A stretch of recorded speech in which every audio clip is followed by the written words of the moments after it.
Hey everybody, this is Mike with the One Stop Co-op Shop, and I'm playing a prototype version of Dragons of Etchinstone, a print-and-play game by Joe Klipfel that's now being brought in a new edition by Chip Theory Games. And a disclaimer for my crowdfunding coverage, I just want to help you make an informed decision. And if you like the content on the One Stop Co-op Shop, consider supporting us through Patreon. You get early access to our videos and exclusive videos every month you can't see anywhere else. You can also listen to our podcast for reviews and design discussions, or join the conversation and say hi on our Discord. So I'm going to be playing with the base game today. They also have 2 expansions on the crowdfunding campaign. So first I've got these 16 spell cards. These are going to be kind of what I use to actually do stuff in the game. They have a bunch of things going on. So you've got the level up here, level 2, and these each have 4 levels. So if you rotate it top or bottom, you'll get a different level. And then if you flip it over, you'll get a different level. So these are all starting at level 2, not quite the lowest level. Then they've got a whole bunch of numbers and things that I'll explain when we actually get into playing. Additionally, I have to decide which dragon I'm going after. I've got 2 double-sided cards. Let's see. Last time I beat Grimrock. No, that was Grimlock, wasn't it? So let's go against Vorhast, Death and Darkness. All right, so that's our dragon. We can get rid of the other one for now. And finally, I've got these region cards. And this is intended to be played as a 2 kind of palm game where you can just play in your hands. And it works very well for that. Only really, in my experience, when I get to the dragon fight, is a little bit tough to do everything with just my 2 hands. I'm still going to put things out like on the table to make it a little bit easier to film. But just to confirm that the 2-hand thing works pretty well. So what I do is I shuffle up my spell cards, maintaining their current level, which again is 2 for all of them. I put them behind the current region card, and I have the next regions and the dragon, everything down here. And I'm going to take the first 4 spell cards as my starting hand, and then the next spell card, I just bring it down enough to see this stuff up here, which is going to tell me what I am facing off against. Okay, and for the cards, I can display them to the right here because all I care about is the stuff on each card's left side. The things about like their other levels don't really matter. Okay, so that's where we are when we go into our first encounter. So to talk through the phases, because it seems like a somewhat complicated game, but really it's pretty smooth once you get going. So first you have the challenge phase where you'll face an enemy or a journey, and you check for hardships and you can choose to divert. So looking at this is the top card of the draw deck for my spells, just to explain like where this is coming from. So this is showing me a journey symbol with a little mountain. If it was a skull, it would be an enemy encounter, and a number 2. So I look on the region and I see, okay, we are going in this journey, okay? So all that we're going to care about right now is this stuff. It tells what our target value is. It tells what the penalty is if we fail. It tells the experience bonus, the upgrade points we get if we succeed. Whereas alternatively, if we had gotten a skull here, we'd be facing off against one of these guys. So I could choose to divert. To do that, I would have to discard one of the 4 cards from my hand and this card that's on top of the deck. But then I would get to have a new encounter.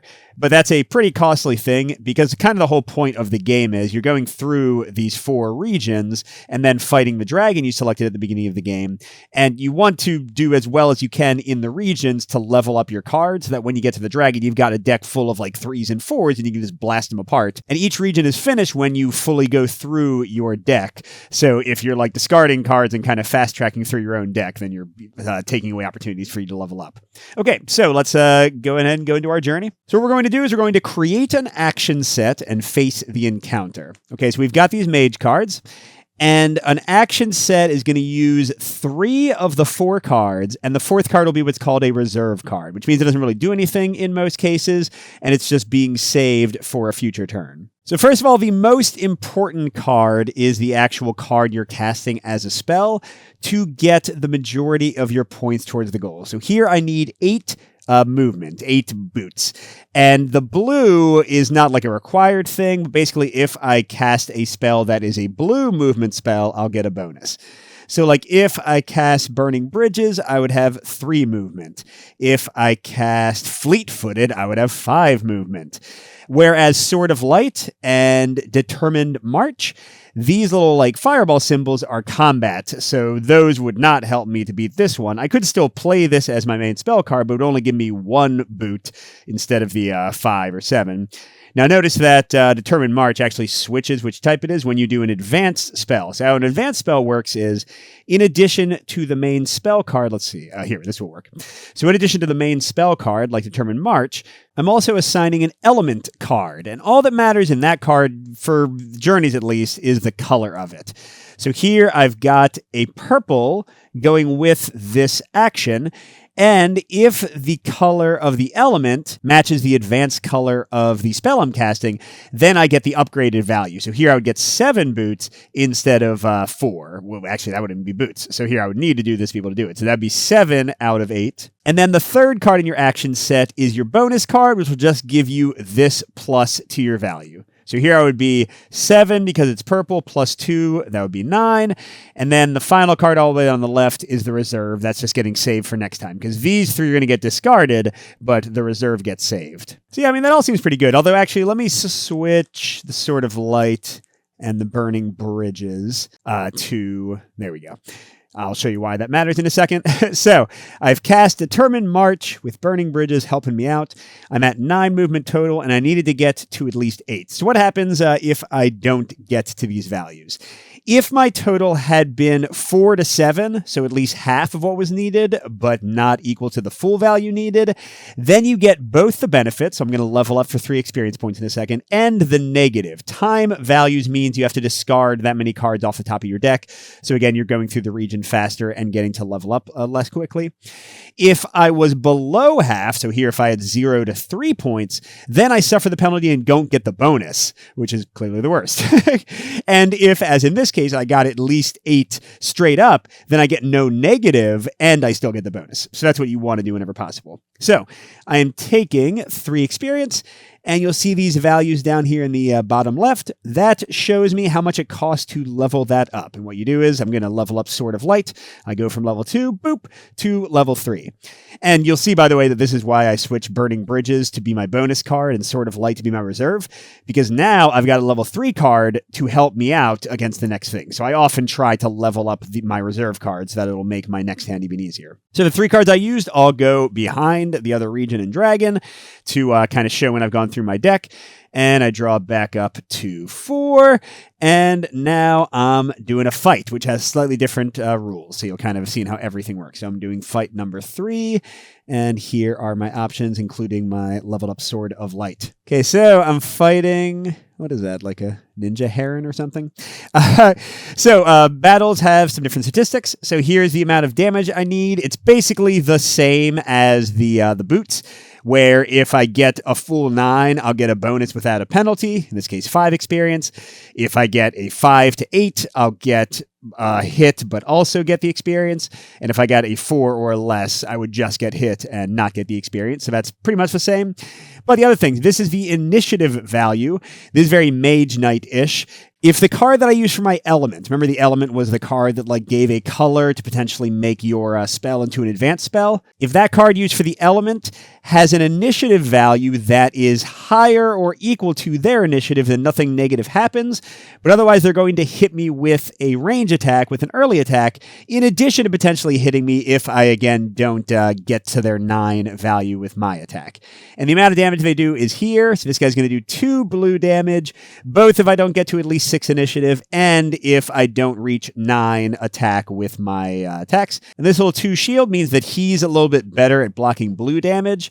So if I attack with an advanced blue spell, so like I make a blue the element and then attack with that blue spell, then he would subtract 2 from the damage, so I'd really need to do like 11 damage instead of 9. So let me actually figure out how to make this work, if I can. I mean, certainly the best spell I have for attacking is this 8, or I could make this blue 7 work. Yeah. All right, so I think what I'm going to do is actually something called fusing, which I have not talked about yet. So let's say, I really want to do the 8 red here because that's my best attack, but I don't have any red cards to set as my element. So what you can do is take, oh crud, never mind, this is not going to work. I thought it was going to, well, no, it is still going to work. Yeah, so you can take 2 cards of the same color. Okay, so these are both purple cards. Put one underneath the other, so it kind of doesn't exist for the moment. And then this card still maintains all its values, but this card doesn't get counted for anything. And I don't have a reserve card because now that is taking up the spot of, 2 cards. But then when I make that card my element, I can call it whatever color I want. So this is now going to be a yellow, and it works out really well because by putting this one on top, it's got 6 initiative, so I'm going to tie the guy for initiative. So I'm now doing 7 damage boosted by this element card being yellow, plus 2 bonus. The bonus for combat can be applied to either your initiative or to your combat total. Here I'm clearly going to do the combat total, but if I hadn't gotten to 6, I could have boosted my initiative instead. So I have equaled or exceeded their initiative, so I don't take 2 damage in their range attack phase. And I'm doing 7 because of the boost from the yellow that I created with fusing the 2 cards, plus 2 bonuses and 9, which does hit him, so this is great. And it was not a blue attack, it was a yellow attack, so I don't get his thing stopping it, so he doesn't get 2 extra defense. So yeah, so I just get 5 experience without getting hurt at all. Now the fuse card does come back as a potential thing to level up, but because I fuse, I discard all 4 cards, so I kind of wasted an extra card, well not wasted in this case, but used an extra card to boost my results here. Now, unfortunately, extra experience can't be saved, so these are all 3s and 4s, so, I'll just level up something. And so it goes. Let's see, I leveled up Sword of Light already, which is a good attack spell, so let's level up maybe one of these 2 traveling spells. How about River Swiftness? Let's get to level 3. Now, just to speak briefly about how damage works, let's say that I had not done very well, and this guy had hit me for 2, or maybe I didn't have enough initiative, and he hit me twice for 4. You take the total damage, and you'll see these shields on your spells, and you can de-level them to block that much damage, okay? So like my Rain of Blood is level 2 right now. If I brought it down to level 1, I would block 2 of the, let's say, 4 damage coming at me. And you can only level down each card in your hand once per attack. If you don't have enough to block the entire attack by leveling down everything, then you also lose a turn and discard 4 cards from the top of your deck. That's a terrible thing to happen. Now here, none of that happened, but that's just kind of a quick primer on how damage works. All right. And cool, we're still going. So if we couldn't refill our hand to 4 and have a card at the top of the deck to see what's next in the region, then we would have to stop and go to the next region. But luckily, so far, that hasn't happened. So we are fighting little angry raccoon boy or Tanuki or whatever he is here. And okay. So he is fast as heck, 8 initiative, only 7 defense, and then he's 1-1, and he's better at blocking yellow. Now, interestingly, I've gotten both of my adapt cards, which you'll see can be counted as moving or attacking. So that's nice. But yeah, the best I can do is a 5, although with a 2 boost, that'd be easy enough. So I could definitely beat his 7. But I would also need to have like this card's initiative plus a boost to beat his 8 initiative. So he's going to hit me for 1 yellow damage regardless. By the way, the fact that it's yellow damage doesn't usually matter, but some cards, let's see if I can find an example. Some cards will have, here we go, on one of their leveled up sides, a colored shield. And if you use it for the matching attack, like, look, this guy does purple damage if I blocked with this, then its value is doubled. So I would block 4 damage by leveling this down instead of 2 if it was a purple attack. Okay, but anyway, what was I doing? Let's see. Just trying to think what I might want to reserve. Oh, and I don't have any purples, do I? Do I have any? I have a blue. Yeah, crud. I don't have any purples to boost any of these unless I fuse. Well, that's a bummer. I was going to try to keep more cards. Okay, so I guess I'll fuse the 2 yellows to become a red. This will be my bonus. To become a purple. So I have 5 attack plus 3. That would be 8. Or 6 initiative plus 3 would be 9. So yeah, I'm going to get hit one way or the other for a single point of damage because I'm either beating his initiative or fully beating his heart value. Now you can kind of peek. I see this one only costs 1 to level back up, and you can damage a card and level it in the same turn. So yeah, I'm going to go ahead and damage Brute Force. That'll stop both. I mean, you only did 1 damage, but it'll stop 2. Okay, and then I'm getting 4 experience. So let's level Brute Force right back up for 1 because I don't like to leave things. And then, I don't know, maybe one of the adapts. Sure, let's do this yellow adapt to level 3. But they're all getting discarded because I fused again. And let's see if I got enough. Oh, wow, I do. Okay. So this is as close as it could have gotten. Look, there's a dragon in the next region. So this is the last card in my deck. But as long as there is a last card, you can still play out a battle or journey. Whereas if I had a full hand of 4, but there were no cards left to actually set who my opponent was, then I could not. All right, so I'm fighting Monkey King over here. 11 life. Oh, but he gets me 7 experience. 4 initiative is not that bad. Got a nice big hit. Ooh, and I can freely boost it this time, so that seems pretty good. Although I don't have any... Yeah, I don't have any way... Nothing is boosting 3 to get that 8 to an 11. But 5 initiative is already going to stop him. So I'm going to get hit. But besides that, it doesn't matter which one's my bonus and which one's my reserve, because I'm going to reshuffle the entire deck when I finish the region anyway. Okay, so I've got an 8 power destruction card, boosted to 10. 5 initiative is enough to dodge his initial attack. So he is hitting me for 2 damage, and then I get 7 experience. And once again, let's just do something that I can see is going to cost only 1 to level back up.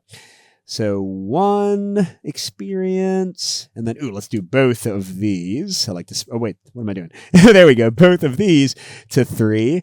Awesome. Okay, so I leveled up quite a lot in that first region. All right, so we take all the cards, and we shuffle them back up, and we go to region 2, which, they sent me updated versions of the experience values for this one, so give me a second to go grab those.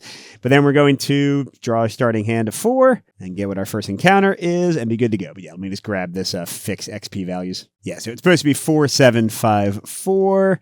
Ooh, and I got 2 level 3s to start off. That seems pretty good.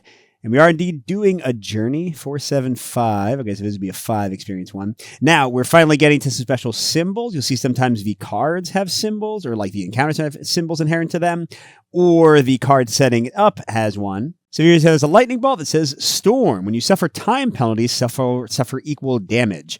Which means here, if I don't beat the 11, remember if you get at least half, you still get the experience. But here, if I don't beat the 11 and suffer the 3 time, I'm going to discard 3 time and take 3 damage. That's horrific. Let's hopefully not do that. God, I don't know if I can get to 11, though. Give me a break. Oh, man, yeah, I definitely can. Because look, the highest I can do is a 6, which could be boosted by that. And then a 4 would be 10. Oh, I forgot to say what the color signifies. If I did have a boot card that was yellow and I got its advanced bonus, then the yellow background here means that I also get the bonus of my reserve cards. To kind of show you what I mean by that. Let's say that this had been a yellow boot, and I was boosting it here. That was a yellow card. So I'd have 6 plus 3 and then also plus 4. So that's why it's good to try to match the color. But yeah, there's nothing I can do here. So I think the best I can do is save Sword of Light as my reserve for later. And then I can get that. Yeah, that'll get me to 7 movement, right? Because 5 with a red. And then plus 2 from the bonus. All right, but I'm taking 3 time loss. It's pretty terrible. There go 3 cards. And 3 damage, which, shoot, I guess will be Sword of Light, because that's the only one that can, kind of cleanly do it. All right, and then I'm getting 5 experience. Well, let's get Sword of Light back, even though it's less expensive than some of the other ones, because it's the card I actually saved. Yeah, so this is going to be a quick region. That was kind of terrible. All right. What we got here? Oh, we're doing another region, red. The little rocks here, that is, what is that one? Oh, that's treacherous. If I don't get complete victory, I take 1 damage in addition to the 2 times. So not as bad as what I had before, but still not great. Okay, 10 travel, and red would give me bonus. Oh, but here, this should be super easy. Look, I got 2 9s and a yellow to boost either one. So let's keep the Sword of Light, I guess, again. Yeah, so that easily takes care of it, right? Yellow 9 plus 2, 11. Cool. So I'm getting 4 experience. And even though I could boost Sword of Light to level 4, I don't usually like to kind of pigeonhole myself that much. Let's go and bring Fleet-Footed to the next level. All right. And oof, I don't usually like to get all of the same color all at once. What am I fighting? A level or the 2 guy? Looks like a troll or something over here. He's got 8 initiative, very fast. And 10 life and only 4 experience. All right. Okay, so I can do 7 without having to do anything weird. Sword of Light is fast enough. So that would get me to... Oh, here. Actually, this works out perfectly, I think. Did I count this right? Look at this. Yeah, because he doesn't like yellow attacks, but this is blue. So this element's boosting. So I'm casting a Frostfire Wall at him. Doing 7 plus 3 is 10. Yes. With 8 initiative. Yes. Done. Just destroyed him. And then I'm going to level up Destruction because it's my 1 card kept. Although, do I even have time? No. Shoot. Yeah, see, I already didn't have enough time to do anything else in the region. That was a little bit too fast. All right, so we're moving on to region 3. All right, so here we go. River Swiftness. Okay. Oh, man, we got the storm again. So 10... lose 3 time and take an extra damage and take damage equal to the time loss. So I'll take 4 damage and lose 3 time. If I can't, I mean, is there any way that I can do this one? Yes. Yes. No. No, there isn't. Crud. I was going to say that I could, if I could use the 8, but I would have to fuse, but I don't have 2 of a kind of any other colors, see, to make it yellow. Ah, shoot. So the best I can do is a 5. Now it is red, which means I would get the bonus from both, which is still not enough. Look at this. 5, 6, 9. Gosh darn it. Yeah, that's really a bummer. That's really a bummer. That was so close, and I'm just going to get trashed here. Okay, so I'm losing 3 cards from time, and then I'm taking 4 damage. Well, let's do... Okay, yeah, both of these need 1 to level up, so let's do these 2.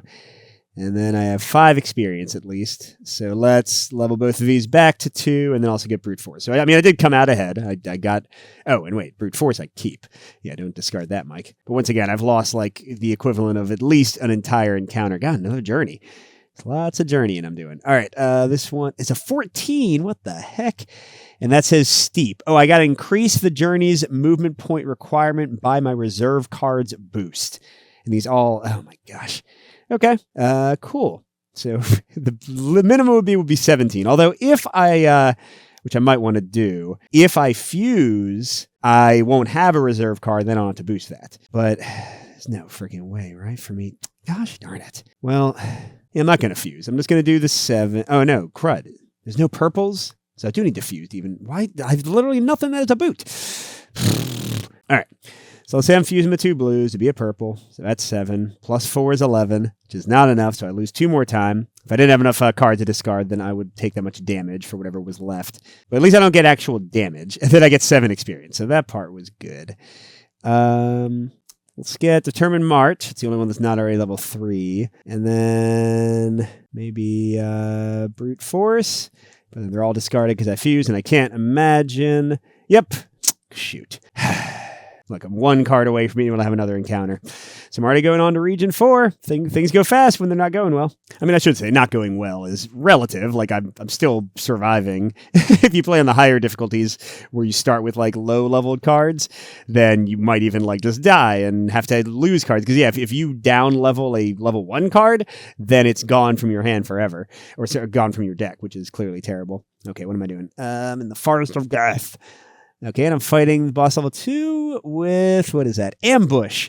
If I suffer early damage, I double it. So I really have to beat their range attack. Oh, crud. Shoot, this is a terrible combo. So Ambush, and this is a ranged fighter. The range symbol means that I not only need to match their initiative to cancel their range attack, their early attack, but I also need to discard my reserve card. So I need to have a reserve card and I need to discard it. So if I can do both those things, then I won't take 3 times 2. Oh my gosh. So that's 6 damage if I don't do both those things, plus the potential of taking even more. I could take 9 damage here. Oh, man. And he had his luck of the draw. I mean, I could, I haven't diverted yet. But this is such a terrible combo. This might be worth diverting. That's again where I discard this card and discard one of these cards. I mean, how bad am I looking here? If I did the 7... which would require me to fuse, which means I couldn't cancel their range attack. No, this is stupid. Okay, I'm going to divert. I don't want to get rid of this because that's literally my only attack card. So if I get another like fighting thing, then I'm done. So let's divert with the Burning Bridges since that's the weakest card. And this, and we'll just try again. And it's another fight with the exact same guy, but at least now his range attack is not doubled. I guess that's better. So, God, I could fuse these together to get me 7 attack with no bonus and no reserve. When you divert, you have fewer options, which would still get me taking 7 damage.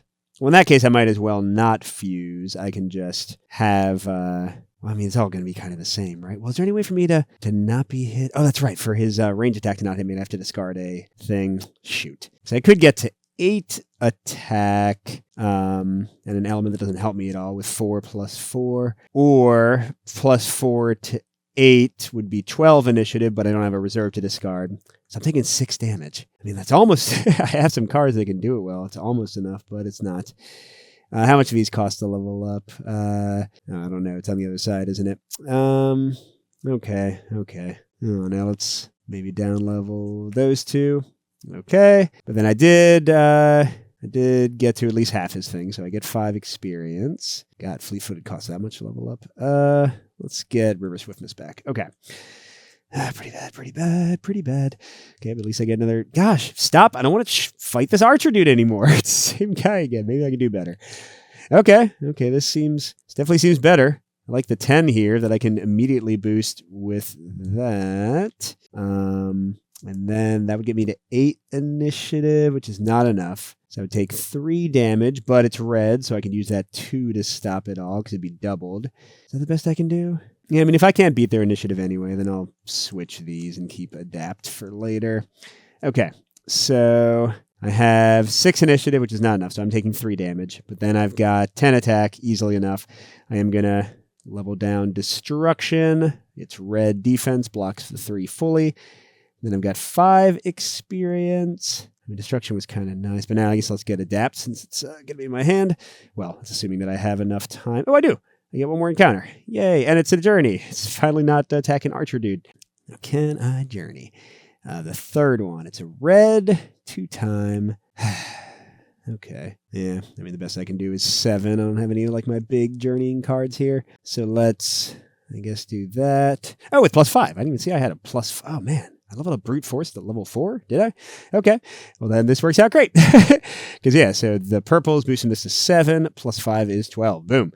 And I get 5 experience. Let's get this red adapt to 4. Oh, wow, we're still going. All right. But this is the last one, so we got lucky here. So we get 1 more journey, and then we got to fight the dragon. Let's try to level up 1 more time, baby. All right. 1 is a 14, and if I don't get it, I take a damage.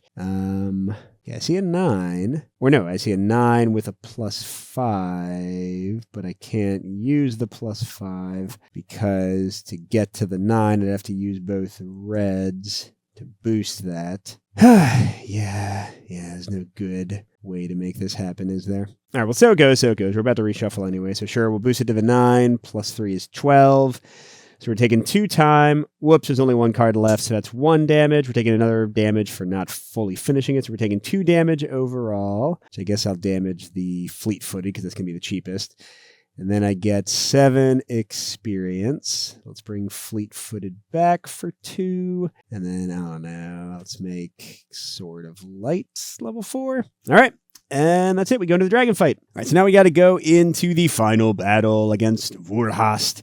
So this is a 2-step process, and we're going to be building this very different 2 action sets instead of 1. So what I do is I take my first 7 cards, and I'm going to try to build 2 action sets to get to the highest journey possible.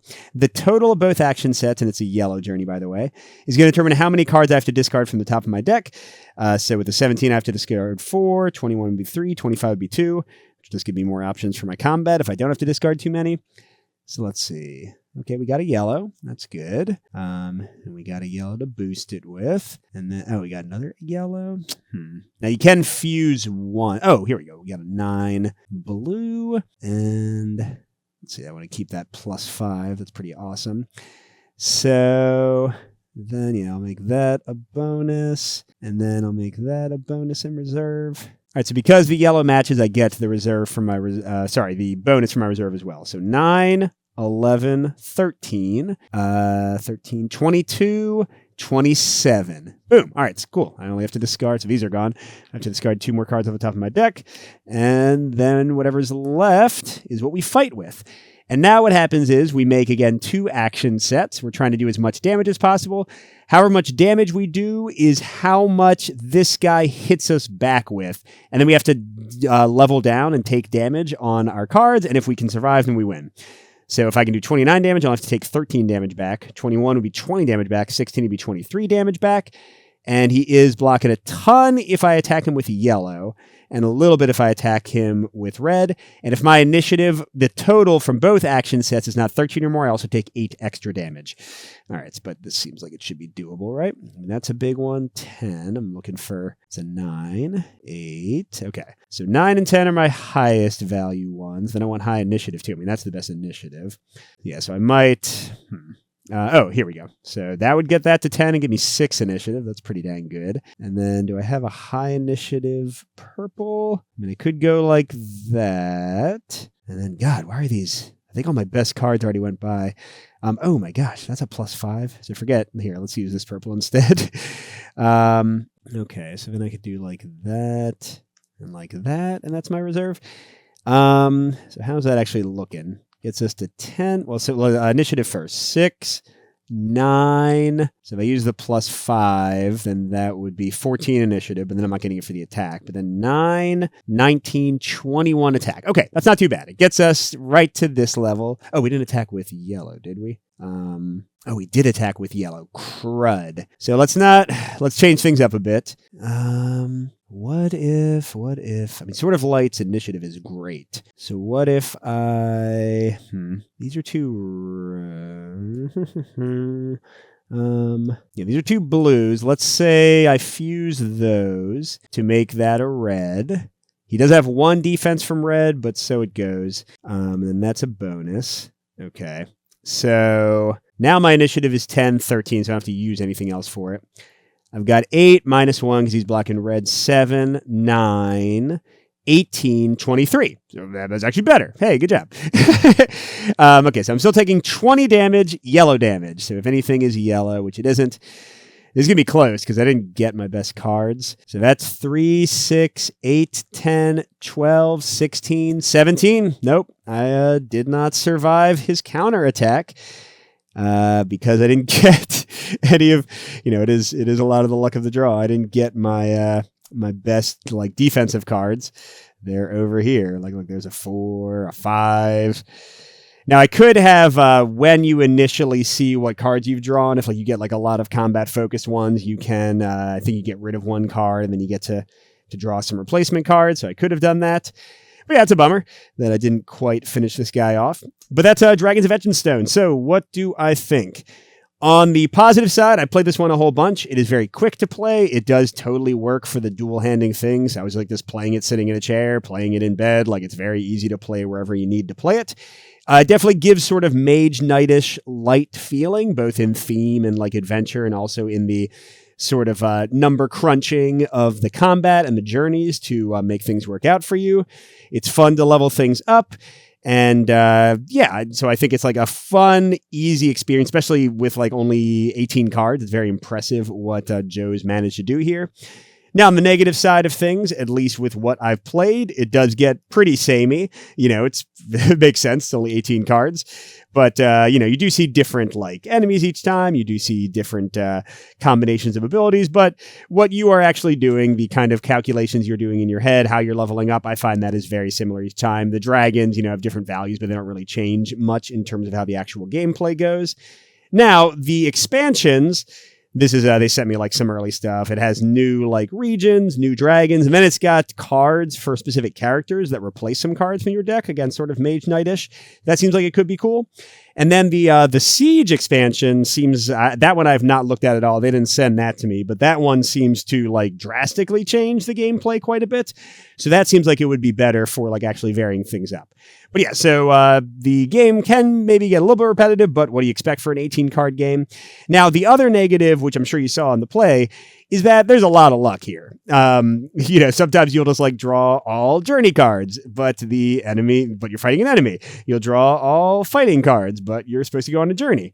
Now, to be fair, if you want to like analyze the game more, you can like keep track of which cards have gone, which colors have been used more or less, whether you've gotten your movement cards or your combat cards.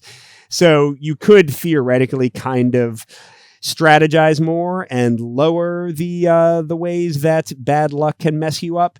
But I'm playing this like a quick, like little solo fun game, just like quick filler sort of activity. So personally, that's not the way that I want to play, but you could manage your odds somewhat that way. But yeah, while I feel like after playing the game like 8 or 9 times that I am getting better at it, I also feel like, sort of in a solitaire-ish, like quick little solo card game kind of way, I feel like a lot of my success or lack thereof is coming down to chance in some cases, like whether I draw the right cards at the right times, is a big part of it. But I think for the type of game this is, that's totally par for the course, so it's not a major complaint. But yeah, so that's a little bit of a taste of Dragons of Etchinstone. Hope you enjoyed watching it, and go check out the crowdfunding page. And a special thank you to our biggest Patreon supporters, J. William F., Pedro Lucas, Nick Skeen, Miles, Wayne Scott, and Steve Wren. We'll see you at the next stop.